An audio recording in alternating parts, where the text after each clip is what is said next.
Coming up, another episode of The Deep Dive, exploring radical ideas.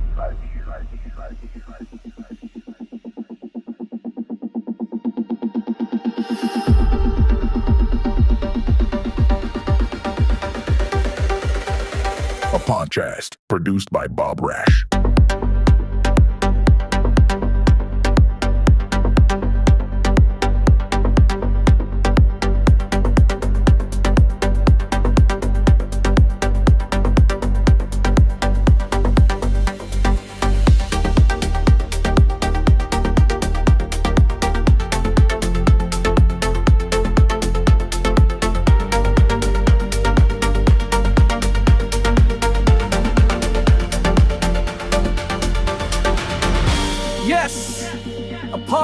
That delivers a logical analysis of objective reality, grounded in rational principles.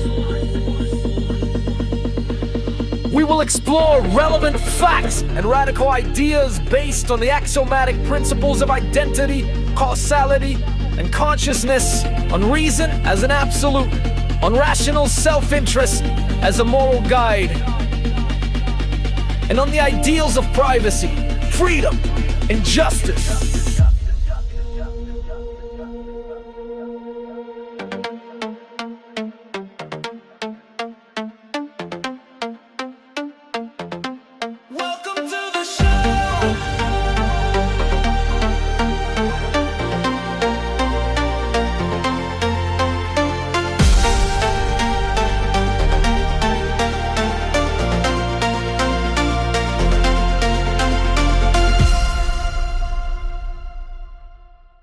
Welcome back to The Deep Dive. Good to be here.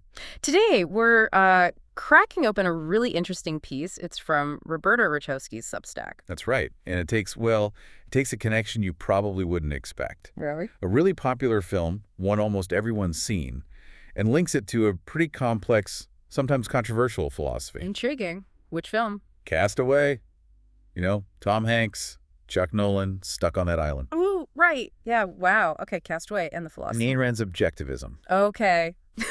Definitely didn't see that pairing coming. Castaway and Ayn Rand. Exactly. Rachowski's main idea, his thesis, is that the movie works as a powerful allegory for objectivist principles. An allegory, so like a symbolic story. Pretty much. Mm-hmm. He argues that Chuck Noland's whole journey, maybe unintentionally, ends up embodying these core Randian ideas about reality, reason, self-interest, value creation. Even if the filmmakers didn't mean it that way. That seems to be the argument, that the logic of the situation of survival pushes the character in that direction. Okay, so our mission for this deep dive is clear. Let's get into Rachowski's argument.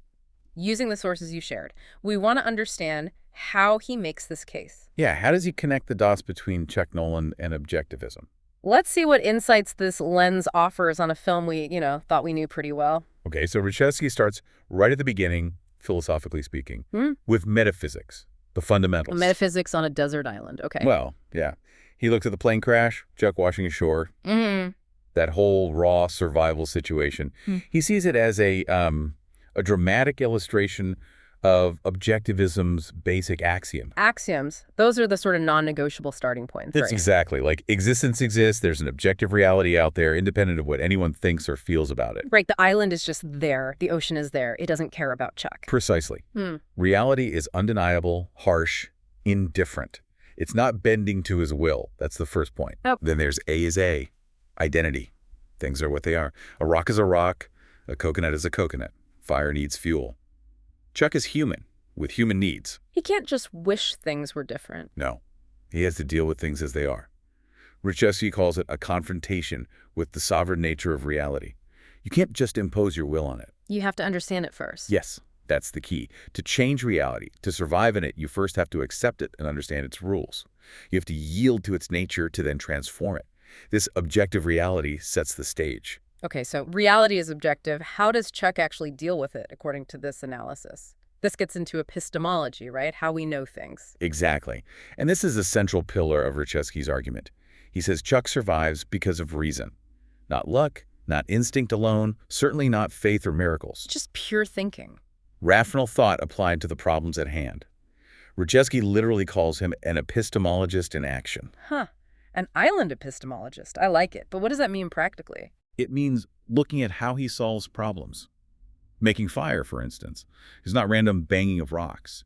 It's observation, experimentation, learning from failure. Right, figuring out the friction, the tinder. Same with fishing, understanding the tides, making a spear, building shelter, finding safe water. It's all about observing reality, forming concepts, testing them, correcting errors. It's the scientific method, basically, applied to survival. So his mind is his primary tool. Absolutely. Rachevsky emphasizes that Chuck uses his rational faculty to understand the cause and effect relationships in his environment. There's no turning to mysticism, no praying for food to appear. It's all focused, rational effort to understand and manipulate his world based on facts. Reason as the tool for knowledge and survival. Okay, so reason helps him understand reality and survive. What about ethics? Objectivism has that idea of rational self-interest. How does that play out for Chuck alone on an island? Seems like self-interest is the only option. Well, yes, but Rachevsky digs into how Chuck embodies it. In Objectivism, your own life is your ultimate value, and morality is about the choices and actions that support and enhance your life.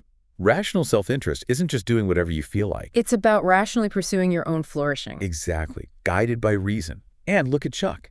He chooses to live. That's the fundamental ethical choice here. He doesn't give in to despair. He doesn't play the victim. He fights for his life. Yes. Every action, building the shelter, getting the food, trying to stay healthy, planning the escape, is an act of creating or pursuing values necessary for his survival and, ultimately, his potential well-being. He's constantly acting in his rational self-interest, which here means preserving his own life. He's literally creating value from scratch. Right. And Rachevsky breaks down these values. There are the obvious material values, the tools, the shelter, the raft, then the intellectual values. All that knowledge he gains about how to survive there, practical know-how. Okay. And then, interestingly, what Rand called spiritual values. Spiritual. How does that fit? We just said no mysticism. Right. It's not supernatural. Yeah. In Objectivism, spiritual refers to values related to consciousness. Things like knowledge, self-esteem, art, friendship, love. Things essential to human flourishing beyond just physical survival. Okay, so what are Chuck's spiritual values on the island, according to Rachevsky? He points to two main things. Wilson, the volleyball. Ah, Wilson. Okay, yeah, most people see that as him cracking up. But Rachevsky offers a different take, an objectivist one. He sees Wilson not as madness, but as like an artistic creation, a projection. How so? Rand believed art concretizes metaphysical abstractions, our deepest values. Rachevsky suggests Wilson is Chuck externalizing his need for connection, for dialogue, for another consciousness to affirm his own existence and sanity. It's a rational tool, in a way, to maintain his psychological integrity. So talking to a volleyball helps him stay human, basically. Helps him keep his values in focus. That's the idea. It serves a psychological survival purpose. It affirms his identity and the other spiritual value symbol. Let me guess. The unopened FedEx package. Bingo. Rachevsky sees that package as incredibly symbolic. It represents Chuck's commitment to his purpose, his identity as a productive individual, his integrity. Like a promise he made to himself or to his former life. Yeah, his fidelity to his work, his values. Holding on to that package, intending to deliver it against all odds.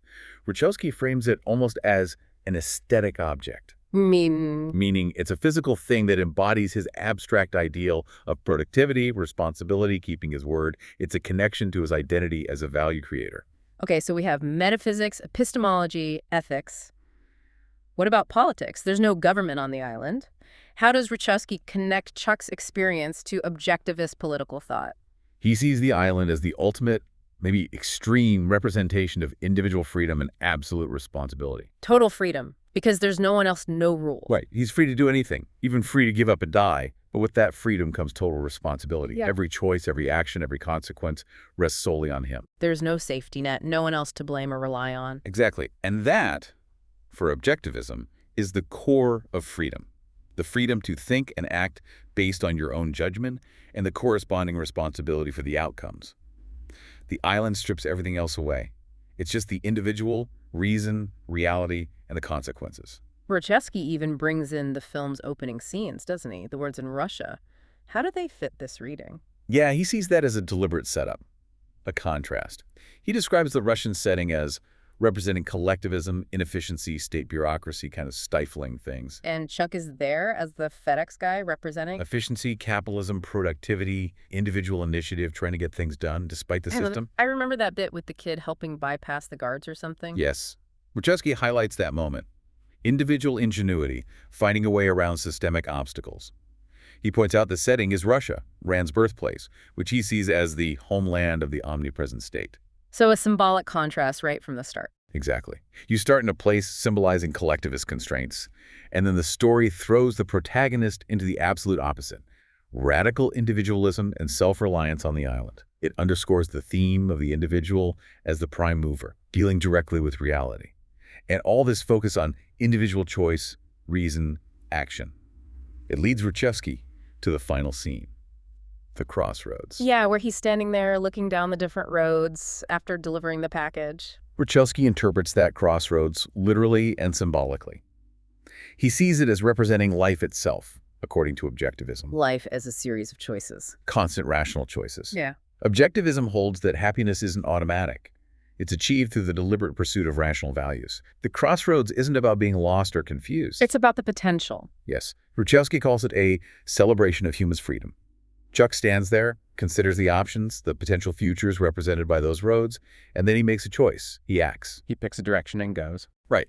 It affirms his agency, his right to choose his own path forward, using the self-knowledge and strength he gained. It's not a point of despair, but of possibility chosen through reason. Wow, okay, that is definitely a comprehensive reading of the film through that specific philosophical lens. So, to wrap it up, what's Wachowski's final takeaway on Chuck Noland? He concludes that Chuck is essentially an embodiment of the objectivist moral ideal, a hero, not just a survivor, but a moral hero. Because he chose to live and relied on his own mind. Yes, he faced that indifferent, sometimes hostile reality head-on. He refused victimhood. He used reason to create value, material, intellectual, and even those spiritual values like Wilson in the package to maintain his identity. And he came back changed, but stronger. Exactly. Wachowski argues that Chuck respects reality, takes responsibility, preserves his integrity, and ultimately affirms his own life and capability. So the film, perhaps without intending to, ends up being this powerful illustration of what Objectivism sees as being truly human, a rational, value-creating individual defined by their choices and actions in the face of reality. Okay, so we've really explored this deep dive from Roberto Wachowski, looking at Castaway through the very distinct lens of Ayn Rand's Objectivism. Yeah, it definitely puts a different spin on things, doesn't it? From the basic survival stuff to, well, even talking to a volleyball.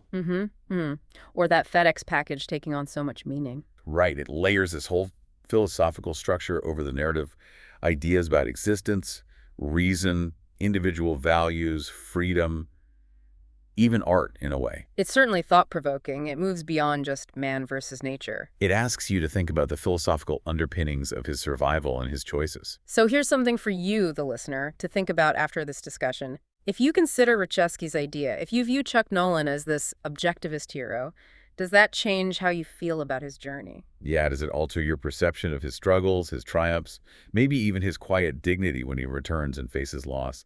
Does this perspective resonate with you at all when you think about survival or values or what it means to choose your own path? That's a wrap for this episode of The Deep Dive, exploring radical ideas, grounded in reality, driven by reason, built on self-esteem, rational self-interest, and laissez-faire capitalism, produced by Bob Rash. We'll be back.